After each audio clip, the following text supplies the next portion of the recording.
nggak sih Mas Obi dan Mas Zamzam dapat kritikan kalau koas online tuh nggak kompeten? Pernah nggak salah pertanyaannya? Pertanyaannya Seberapa sering harus? Seberapa sering? No, kayak gimana nih Mas? Ceritain.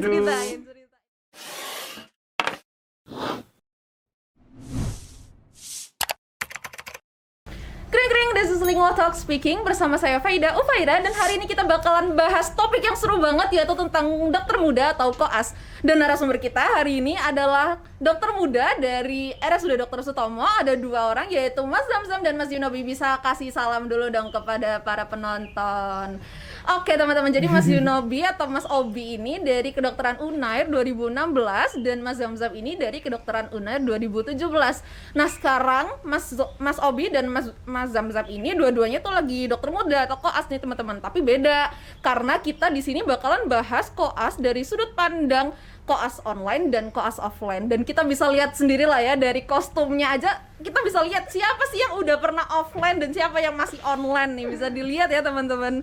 Oke, nah mungkin aku mau tanya dulu nih pertama ke Mas Obi dulu lah ya mungkin ya. Nah kayaknya nih kan nggak semua pendengar dari Lingua Talks ini adalah anak kedokteran ya Mas. Mungkin mereka nggak tahu koas tuh apa sih, dokter muda tuh apa sih, bisa dikasih tahu secara singkat nggak kepada teman-teman? Oke, jadi koas itu adalah singkatan daripada koasisten, atau kalau bahasa Indonesianya kita kenal sebagai dokter muda.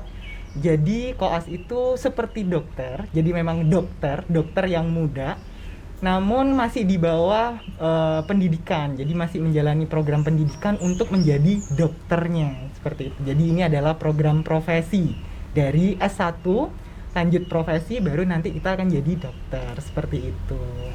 Oke, berarti koas ini lebih banyak ketemu pasien ya Mas. Betul ya, sekali. dan lebih sering ke rumah sakit juga ya Mas ya. Oke, bisa diceritain nggak sih Mas, gimana sih pengalamannya koas waktu di rumah sakit gitu? Oke, jadi awalnya kan aku koas dari bulan Januari 2020 sampai Maret 2020 itu dikerjakan secara offline. Karena kan emang dari Januari 2020 sampai Maret 2020 kan kasus COVID di Indonesia belum ada. Dan kasus COVID kan pertama kali masuk awal-awal Maret kan. Jadi masih ada lah ya kesempatan untuk offline. Pada saat itu aku lagi stase ilmu penyakit dalam atau interna. Jadi ya masih kebagian jaga IGD, masih kebagian jaga malam, jaga poli itu masih ada. Tapi cuma 3 bulan awal saja. Lumayan capek karena memang kita dilatih bagaimana caranya jadi dokter yang harus siap siaga 24 jam untuk menangani pasien. Terus setelah kejadian COVID, program koasnya dialihkan menjadi online terlebih dahulu, lalu dihybridkan sampai sekarang. Hybrid itu kadang online kemudian offline, online offline, jadi seperti itu. Wah seru banget ya teman-teman. Jadi meskipun masih pelajar, masih menjalani pendidikan nih, tapi udah ketemu langsung nih sama pasien, udah langsung terjun ke lapangan nih ceritanya. Tapi karena sekarang pandemi, jadinya ada offline, ada online-nya juga. Betul. Gitu ya Mas ya. Tapi dulu kan sempet online, full online ya Mas ya. Iya. Itu waktu pertama kali denger ada koas online, itu pernah ngerasa takut gak sih Mas? Kayak apa ya, kayak nggak dapat ilmunya atau gimana gitu? Baik. Jadi kan sebenarnya dengan adanya pandemi ini kan memang menyusahkan semua orang. Semua orang belum siap dengan adanya kondisi ini. Jadi gimana caranya kita bisa membuat keputusan yang paling baik pada saat itu. Pada saat itu kan keputusan pemerintah adalah di rumah aja, atau segala kegiatan dilakukan dari rumah untuk memutus penularan. Jadi pada saat itu kepikiran saya, oh ya, koas online adalah yang terbaik untuk membantu pemerintah dalam menurunkan atau mengurangi kasus COVID. Tetapi jika dilihat dari segi keterampilan, skill, yang mana pada saat koas ini kan harusnya kita bertemu dengan pasien, mengasah skill kita untuk menjadi dokter, jelas pasti berkurang. Tapi ya mau gimana lagi, dengan adanya pandemi COVID seperti ini kan tidak ada yang tahu dan tidak ada yang siap, belum ada yang siap. Jadi seperti itu. Oleh karena itu dengan berjalannya waktu kita mulai belajar, dan akhirnya sampai muncullah program online offline ya, setidaknya membantu kita untuk mengasah skill kita yang sempat ketinggalan itu. Oke, berarti mau nggak mau juga sih ya Mas Iya. ya kalau online karena kondisinya juga membahayakan kita sebagai yang lagi belajar juga ya kan ya, Betul. terpapar sama pasien-pasien yang nggak tahu apakah COVID atau enggak gitu kan. Nah kalau Mas Zamzam ini kan angkatan 2017 ya, berarti baru banget nih mulai koasnya dan mulainya juga pasti langsung online kan ya Mas ya. Nah Iya. bisa nggak sih Mas dijelasin cerita rasanya gimana sih jadi koas yang harusnya udah terjun langsung ketemu pasien sebagai gambaran jadi dokter sesungguhnya tapi malah dilaksanakannya online itu pertama kali kena exposure koas online tuh rasanya gimana Mas? Iya, pertama ya kita semua kaget ya kan. Sebenarnya pertama bukan kaget, malah mungkin denial atau gimana gitu ya beberapa. Banyak ya namanya sambat gitu ya kalau kita di orang Jawa ya orang Surabaya. Kok online sih gitu kan. Kita mikir gitu. Mungkin kita nggak secepat Mas Sofi bisa menerima keadaan. Kadang-kadang kalau aku sendiri dulu pertama itu kaget, shock, kayak susah untuk nerima gitu ya.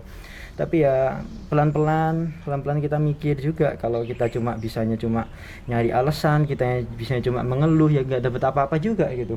Sampai nanti 2 tahun atau berapa tahun pun koas kalau kita online terus kita cuma terpaku pada keadaan, kita dapat apa? Akhirnya ya udahlah, coba untuk menerima gitu ya pelan-pelan, nyari apa istilahnya diakali lah apa ya keterampilan atau apa yang bisa dikerjakan waktu online ya kan, misalkan anamnesis temen atau anamnesis siapa saya ketemunya gitu. Jadi awal-awal terus terang rasanya itu berat dan itu berlangsung lama, nggak bisa cepet berat gitu langsung. Kadang-kadang itu masih kepikiran, kadang-kadang kita lagi kuliah online terus kepikiran ini aku bisa nggak ya jadi dokter gitu, ini bisa nggak ya, sedih sih awalnya gitu, tapi pelan-pelan coba belajar untuk bangkit gitu. Wah, menarik banget nih. Berarti inspiring ya teman-teman, meskipun memang ini pandemi tuh memang berat untuk kita semua ya, termasuk buat kita-kita yang sedang belajar di kedokteran seperti itu. Dan kayak nggak semua orang bisa menerima langsung kalau kita harus online. Dan emang kalau katanya Mas Zamzam, terima aja dan harus mulai pelan-pelan membangun diri, karena kalau nggak belajar apa-apa dong gitu, bener ya kan. Nah kalau Mas Obi berarti kan juga udah pernah online ya kan ya Mas ya. Betul. Pernah nggak sih Mas Obi dan Mas Zamzam dapat kritikan kalau koas online tuh nggak kompeten?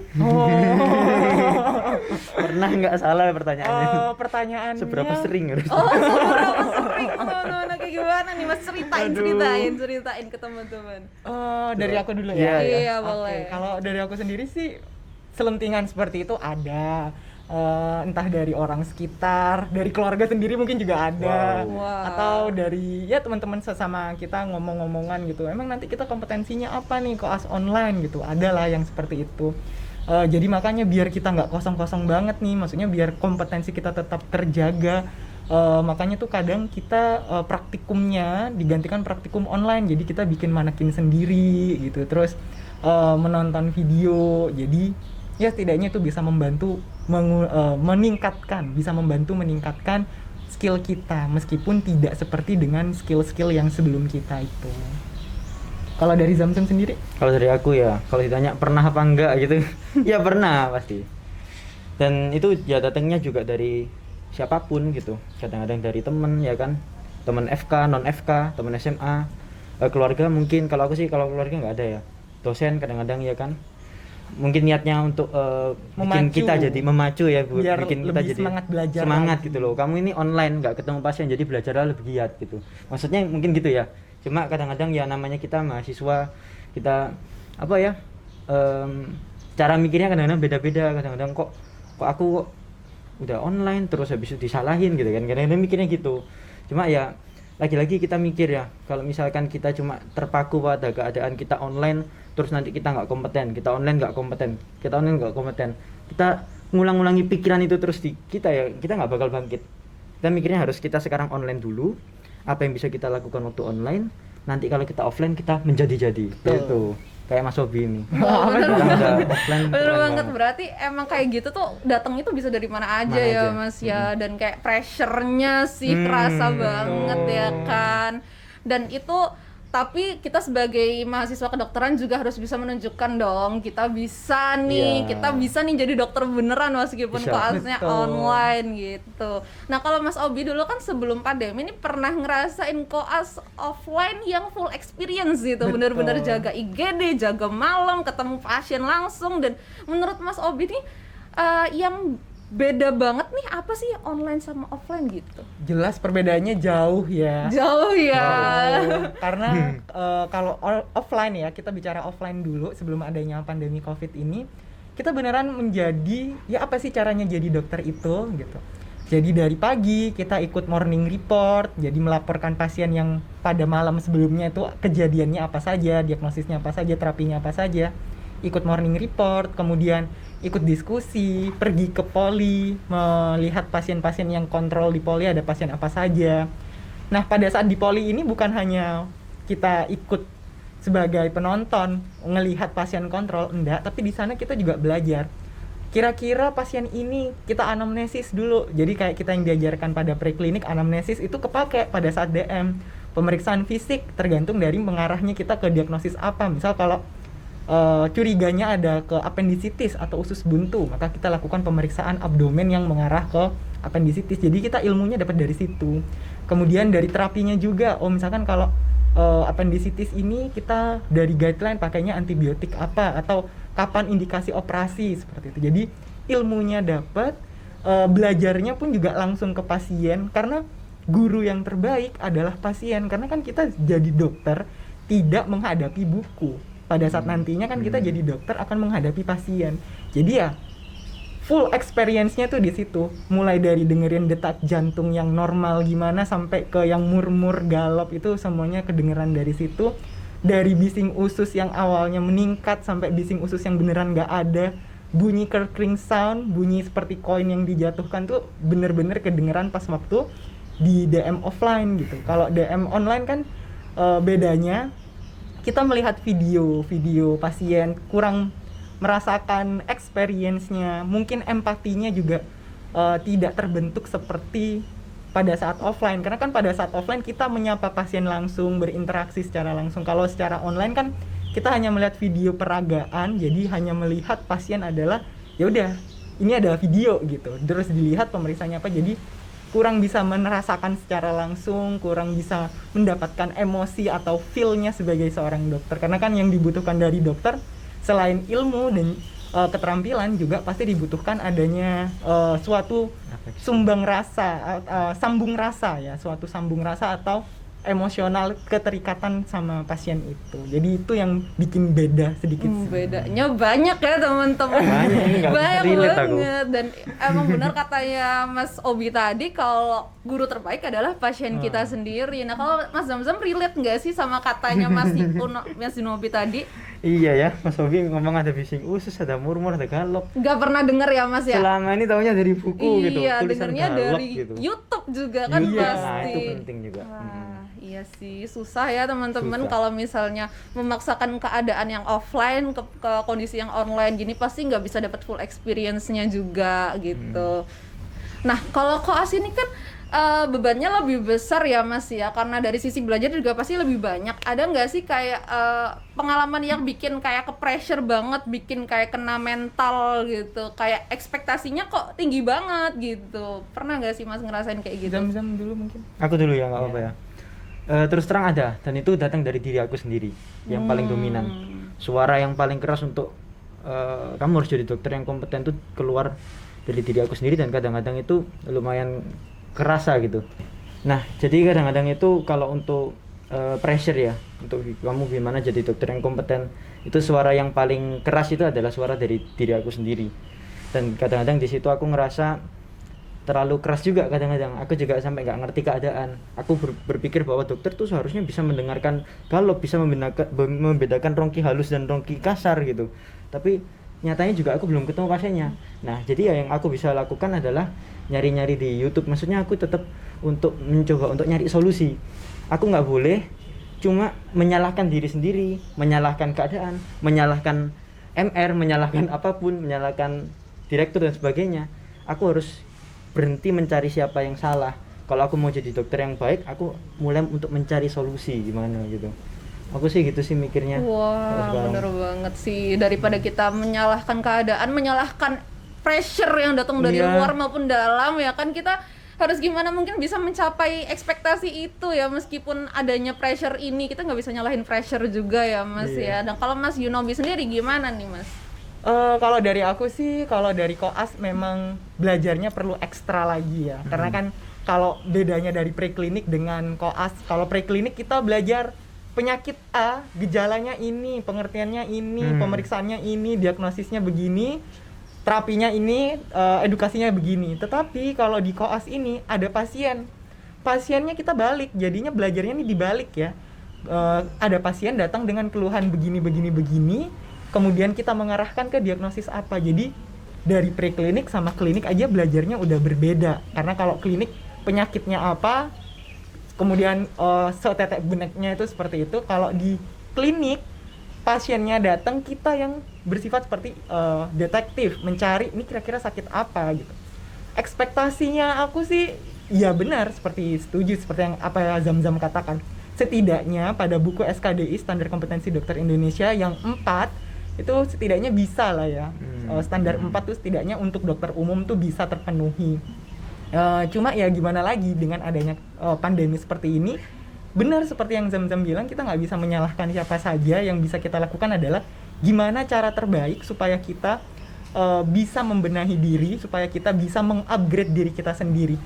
Dengan kayak gitu, misal yang bisa dilakukan pada saat online ini adalah bikin video pemeriksaan terhadap keluarganya sendiri. Ya setidaknya meskipun keluarganya adalah orang yang normal atau tidak memiliki penyakit, tapi kan setidaknya kita bisa merasakan gimana rasanya perkusi, rasanya auskultasi, itu kan lebih bermakna daripada tidak melakukan sama sekali seperti itu. Tapi kalau menurut Mas Yunobi sendiri, apakah sekarang Mas Yunobi udah bisa nih Mas melakukan hal-hal yang SKDI 4 gitu?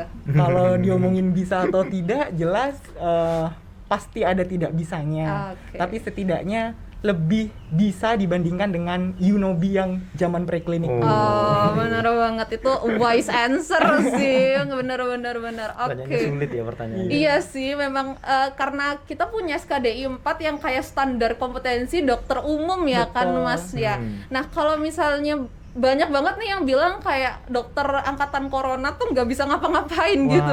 Nah, kalau dari Mas Yunobi dan Mas Zam-Zam sendiri, menurut Mas ini bisa nggak sih kita sebagai dokter lulus dengan kompeten meskipun angkatan corona gitu? Aduh bentar ya, pertanyaannya berat banget.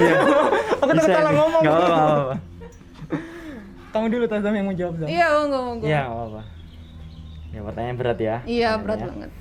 Coba diulangi lagi aja. Oke. Menurut Mas Obi dan Mas Zam-Zam nih, bisa nggak sih dokter itu lulus dengan kompeten meskipun angkatan corona? Oke, coba jawab ya. Ini pertanyaan berat ya. Berat. Oke. Jadi emang kalau unsurnya jadi dokter itu aku pernah sejauh yang aku tahu ya, ada unsurnya head, hand sama heart gitu.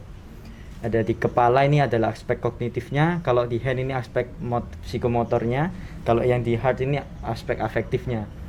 Kalau aspek kognitif, kita bisa kok jadi dokter yang pinter gitu. Itu harusnya bisa. Kalau kita cuma online aja harusnya bisa. Itu kita waktu belajar juga banyak. Kita baca-baca jurnal, kita studi kasus, nyari case report, kita bahas bareng teman-teman lewat Zoom, itu bisa.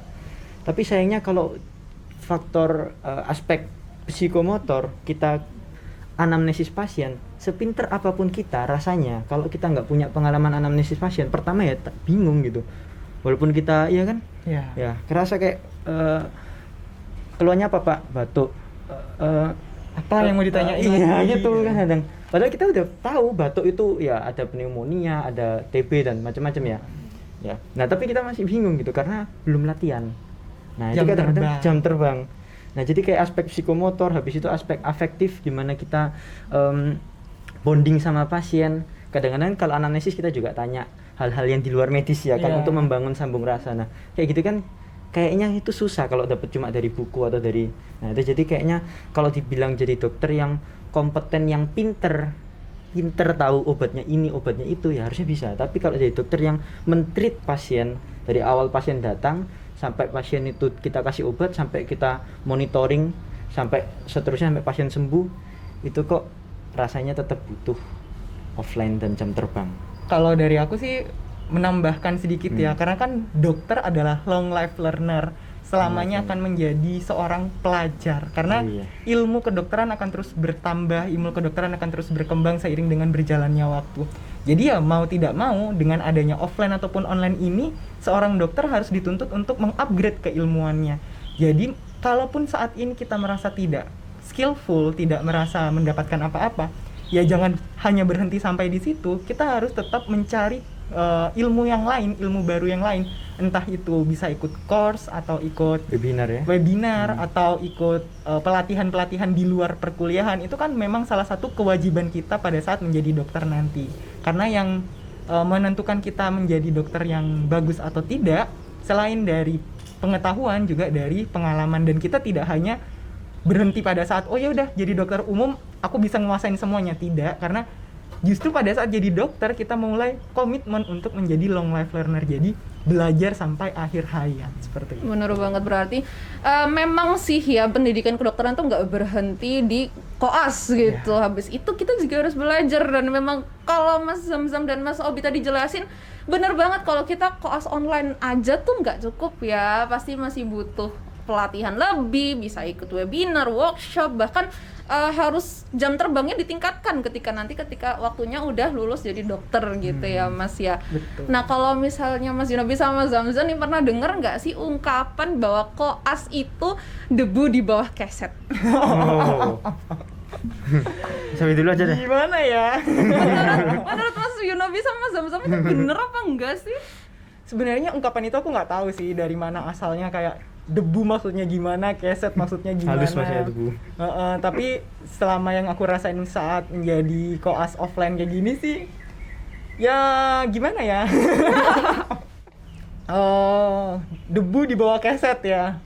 Nah aku tuh nggak tahu sih itu istilahnya dari mana. Cuma setauku koas itu memang mahasiswa yang sudah lulus S1 dan saatnya untuk belajar. Jadi kalau bisa sih ya kita memang meminimalisir salahnya itu gitu. Kalau bisa ya jangan sampai salah gitu, karena kan kita berhadapannya langsung dengan pasien. That's why kita mungkin debu di bawah keset itu kan debu terus keset gitu ya. Jadi kita tuh belajarnya di bawah supervisi gitu. Maksudnya seperti itu kali ya. Jadi nggak tahu deh kalau buat Zamzam gimana? Lumayan ini ya, cocok loginya asik ya. Iya. Jadi aku nggak kepikiran loh bisa kesana. ya sampai situ pikirannya. Oke. Jadi emang kita itu ada yang menaungi, kayak misalkan mungkin keset itu adalah lembaga atau institusi kita tempat belajar gitu. Jadi kita berada di atas berada di bawah keset, berada di bawah lembaga atau berada di bawah naungan supervisi. Jadi mungkin maksudnya begitu kali ya. Oke, kalau Mas Zamzam apa gimana sih, bener nggak kalau apa katanya Mas Yunobi tadi? Susah ya mikirnya Mas Obi ini unik ya. Kayaknya kalau pikirnya agak beda Kayak ya. nyambung gitu dan another level. Oke, gimana Debu nih di Mas bawah Zamzam? keset ya. Iya. Itu terus terang aku juga nggak sesering itu sih sering dengar kata-kata keset, lemper dan sebagainya ya. Tapi kalau kalau lemper aku tahu. lemper ini Karena gara-gara bajunya. beda lagi beda. Lemper gitu. Iya ya, kalau debu di bawah keset ya emang gimana ya, kalau aku sih memposisikan diri, ini kan aku datang ke rumah sakit atau datang ke Zoom ya kan kalau online ya. Itu kan sebagai pelajar, sebagai orang yang nyari ilmu ya. Jadi kalau kita pengen jadi orang yang dapat ilmu banyak, kita harus memposisikan diri sebagai orang bodoh. Kalau kita pengen jadi gelas yang terisi air yang penuh, kita harus jadi gelas yang kosong. Makanya kita, menurutku cara terbaik untuk menuntut ilmu dan mendapatkan ilmu sebanyak-banyaknya adalah mengkosongkan diri, merendahkan diri, menghina diri, seakan-akan ya aku hanya ingin ilmu di sini gitu. Makanya jadi debu. Bawa keset kan di bawah. Iya, Jadi kita benar siap banget. mengabdi pada guru kita yang dosen, guru kita yang berupa pasien ya kan, guru kita yang berupa dari bapak ibu perawat, nurse ya kan, dan sebagainya, semuanya, satpam ya kan, keluarga pasien. Kita siap menjadi keset di situ, menampung apa ya istilahnya ya, susah juga analoginya. Tapi kira-kira gitu sih kalau menurutku. Oke, berarti istilahnya itu kita belajar itu sebagai orang yang paling rendah lah istilahnya di rumah sakit itu, karena memang tujuannya kita ingin belajar sebanyak mungkin dari orang-orang yang ada di rumah sakit, mau itu dokter, nurse, perawat, semua yang ada di rumah sakit itu ya Mas ya. Nah, habis ini kan abisnya koas itu pasti ada OSCE, UKM PPD. Nah, gimana sih Mas persiapan Mas ini untuk OSCE dan UKM PPD dengan koas yang online hybrid ini gitu? Kalau dari aku sendiri kan sudah DM2 ya, jadi DM2 itu adalah tahap terakhir, tingkat akhir dari dokter muda. Jadi sebentar lagi aku bakalan melanjutkan sorry. Jadi bentar lagi ini bakalan ada yang namanya OSCE atau UKM PPD yang mana bakalan dilakukan pada 2022. Nah, entah itu mulainya Januari atau Februari, aku juga belum tahu karena jadwalnya kan bisa berubah, tapi sepertinya bakalan dimulai dari Februari 2022. Jadi persiapan yang bisa aku lakukan adalah sebenarnya OSCE dan UKM PPD itu adalah batas kita, suatu tolak ukur buat mahasiswa DM ini, bener nggak sih jadi dokter? Karena yang diujikan pada UKM PPD dan OSCE adalah materi kedokteran semua, maksudnya materi yang berhubungan dengan pasien. Jadi kompetensinya itu tidak luput dari 4, 3 atau 3B. Jadi seperti itu. Jadi yang aku persiapkan adalah ya selama koas ini harusnya ya mencari ilmu yang sesuai dengan kompetensi kita. Dengan ilmu yang kita dapatkan, kemudian kita belajar lagi, buka textbook lagi, buka materi-materi preklinik lagi, saya rasa bisa untuk melanjutkan dan juga bisa untuk lulus UKM PPD dan juga OSCE. Cuma untuk tahun 2022 nanti, apakah sistem ujiannya UKM PPD saja, apakah ujian tulis saja atau dicampur dengan OSCE, masih belum tahu seperti itu. Jadi persiapan yang bisa saya lakukan sekarang adalah ya belajar materi-materi soal-soal aja sih. Nah, kalau Mas Obi kan udah deket nih sama UKM PPD sama OSCE-nya. Kalau Mas Zamzam nih meskipun baru masuk koas kan, Iya, baru masuk DM koas. tahun ini juga. Apakah udah mulai mempersiapkan nih Mas buat ujian-ujian tersebut? Ini kalau jawabnya jujur kayak orang ambis ini.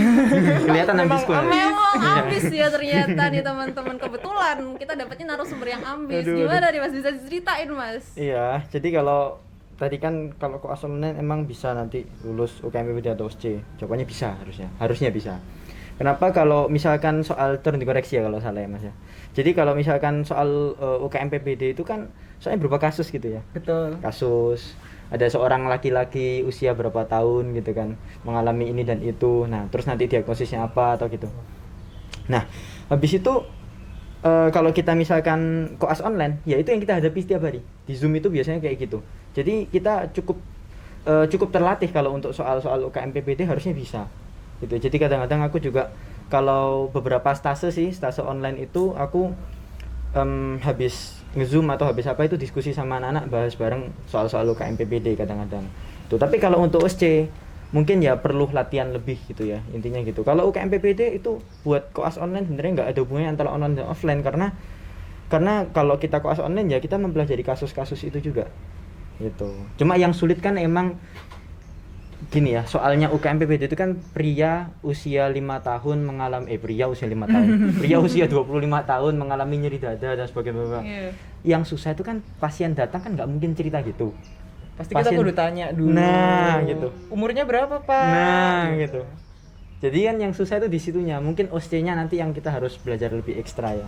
Karena itu butuh latihan juga. Nah, tapi cuma kadang-kadang alhamdulillah aku sukanya kalau di FK UNER walaupun koas online kita kadang-kadang pura-pura jadi dokter, terus dosennya pura-pura jadi pasien, kita terus latihan anamnesis gitu. Jadi ya harusnya bisa sih tetap.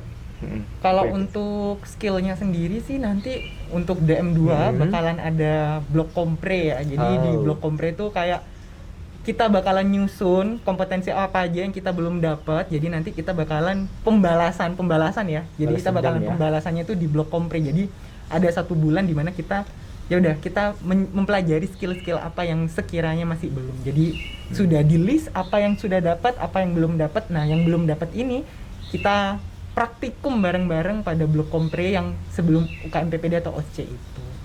Wah, persiapannya udah banyak banget ya teman-teman. Meskipun Mas Zamzam nih yang baru aja masuk koas aja udah siap banget nih buat nggak segitunya sebenarnya. Iya gitu ya ceritanya. Nah kalau misalnya begitu berarti ya kita semua doakan lah ya semoga mas-mas ini bisa lulus UKM PPD dan OSCE-nya dengan sekali coba langsung lulus dan berhasil untuk selanjutnya, amin. Oke, sebagai penutup nih Mas, ada nggak sih Mas pesan atau pesan-pesan nih lah untuk teman-teman di sini yang mau koas atau yang udah koas gitu? Masukin dulu. Kamu dulu dari yang kamu terus. Nggak tahu, ngomong. Masukin dulu aja. Buat teman-teman yang mau koas atau sedang koas. Iya. Masih mikir soalnya. Pesanku sih kalau buat teman-teman yang masih koas tetap semangat gengs, karena perjuangan kita masih panjang. Pendidikan kita juga tidak hanya berhenti sampai sini, jadi kita harus belajar terus meskipun di tengah keterbatasan seperti ini, di tengah pandemi online. Jadi belajarnya serba online, jadi kok di tengah pandemi online ya. Jadi kita harus tetap belajar dengan segala keterbatasan meskipun di era pandemi seperti ini yang harus semuanya serba online. Yang penting sih intinya jangan lupa belajar aja ya, jangan lupa belajar, jangan lupa berdoa, dan jangan lupa bahagia juga gengs, karena nanti kalau tidak bahagia terkena beberapa masalah mental kan juga berbahaya. Jadi harus seimbang antara bahagia dan juga harus belajar.